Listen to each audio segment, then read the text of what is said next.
ভোরবেলায় ভিডিওটা শুরু করছি। রুমে এখনও লাইট জ্বলছে আর বাইরেটা এখনও অন্ধকার, মানে আলো এখনও ঠিক মতন ফুটে নেই।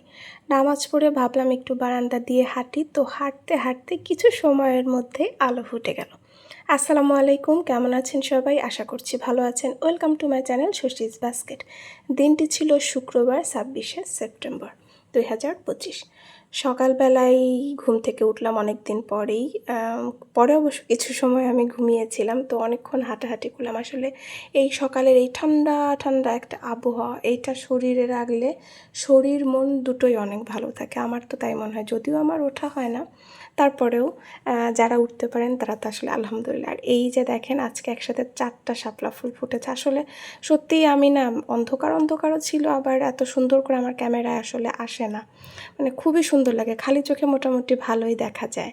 তো সেটাই আমি দেখছিলাম। তো পরে আমি নাস্তা টাস্তা কী যেন করবো, পরে আম্মু আবার বলতেছে যে তোমার খালু আসবে, মানে আমার ছোটো খালার হাজব্যান্ড, সে আসবে, একটু ওই ডিমের পিঠা ওটা বানাও, চার সাথে নাস্তা দেওয়া যাবে।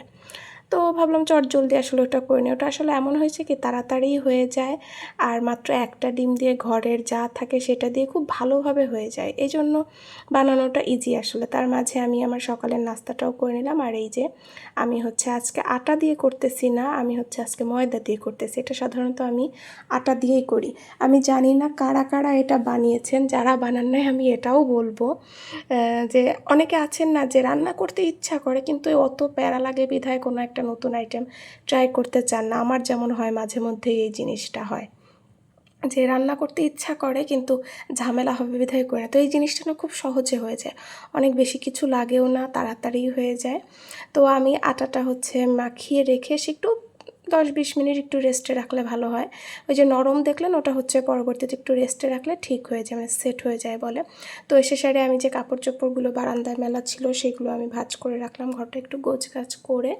তারপর আমি ভাবলাম যে গোসল করে করবো না, দুপুরবেলায় হয়ে গেছে, ভাবলাম যে না, আমি আগে পিঠাগুলো বানিয়ে তারপরে একবারে গোসল করি। পরে আমি চটজলদি করে পিঠাগুলো বানিয়ে নিচ্ছি।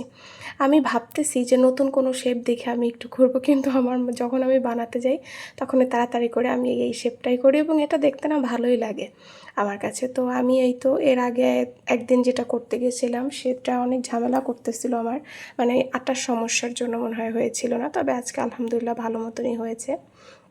তো আমি তাড়াতাড়ি করে বানিয়ে নিলাম। আমি আসলে আবারও বলবো আপনাদের যে আপনারা এটা না বানিয়ে দেখেন। আমি যে আপুর ভিডিও দেখে প্রথম এটা বানিয়েছিলাম, আমার তার নামটা খেয়াল নাই, কিন্তু সত্যিই আমার কাছে মনে হয়েছে যে উনি যেটা বলেছে যে খুব অল্প সময়ে হয়ে যায়, আসলেই অল্প সময় লাগে আর প্যারাও কম হয়, আর খেতে অনেক মজা হয়। এই দেখেন, এই বক্সটার কতগুলো পিঠা হয়েছে মাত্র একটা ডিম আর 1 কাপ আটা বা ময়দা দিয়ে, মানে অনেকগুলো পিঠাই হয়। পিঠা বলেন বা বিস্কিট বলেন, যেটাই বলেন, খেতে কিন্তু খুব মজা। এমনি খেতেও মজা, আবার চা কফি দিয়ে খেতেও মজা। যাই হোক, আর দুপুরবেলা এত বাতাস হচ্ছিল, রোদের দেখেন তাপ দেখেই বুঝতে পারছেন, আবার গাছের পাতা নড়া দেখেও বুঝতে পারছেন যে কত পরিমাণে বাতাস হচ্ছিল। তো আমি কি করেছিলাম, অনেকক্ষণ দাঁড়াইছিলাম, আমি খাইনি। আমি দুপুরের খাওয়াটা খাইছি 4টার সময়, আমার খাইতে ইচ্ছা করতেছিল না। আমি বারান্দায় অনেকক্ষণ দাঁড়াইছিলাম, শাওয়ার টাওয়ার নিয়ে অনেকক্ষণ দাঁড়াইছিলাম। পরে এসে দেখলাম যে মুরগির মাংস রান্না হয়েছে, রান্নাটা আজকে অনেক মজা হয়েছিল, সাথে লাউ ঘন্ট আমার এমনিতেও পছন্দ, আজকেরটা আরও মজা হয়েছিল। পরে আর খাওয়ার পরে আমার কিছু একটু টুকটাক একটু খাইতে ইচ্ছা করে। এটা কার কার আছে এই অভ্যাসটা বলবেন, মানে খাওয়ার পর যতই মন পছন্দ মতন পেট ভরে খাই, একটু ফুটা কিছু একটা মুখে দিতে ইচ্ছা করে। তো আমি এই পিঠাটা নিয়েই উপরে চলে গেলাম। ভাবলাম সকাল থেকে তো আজকে এক পাতাও পড়া হয়নি, একটু 1-2 পাতা পড়ি। বেশি সময় পড়তে পারি না, পড়লে চোখ মাথা ব্যথা, এই জন্য দিনে 1-2 পাতাই পড়ি। সবাই ভালো থাকবেন, আল্লাহ হাফেজ।